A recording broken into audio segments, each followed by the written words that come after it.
Allah canı şəhidlərimizə rəhmət eləsin. Hər dəfə şəhidləri ziyarət edəndə ilk ağlıma gələn fikir budur ki, şəhidlər necə xoşbəxt adamlardırlar ki, onlar belə bir şərəfli ömür yaşaya bilir. Həyata hamı gəlir, hamı da həyatı tərk edir, amma elə bir zirvəyə, elə bir şərəfə hamı nail olur. Və eyni zamanda da düşünürük ki, o zirvəyə çıxıb, şəhidlik zirvəsinə çıxıb, özlərinə şəhidlə qazanandan sonra bizim də çiynimizə haqq qoyur.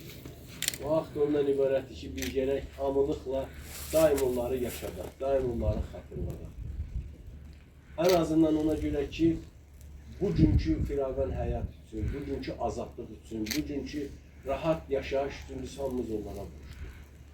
Bu iki şəhidin simasında Allah'tan bütün şəhidlərə rəhmət diliyoruz. Qalan valideynlərin canı sağ olasın. Allah cəb edənlərimizə rəhmət eləsin. Əziyyət çəkdiniz, gəldiniz. Minnətlərim sizə buyurun ki. Cənab-ı Allah sizdən də razı olsun. Sağ olun. Çox sağ olun. Allah kömək etsin. Sağ olun. İnşallah mübarək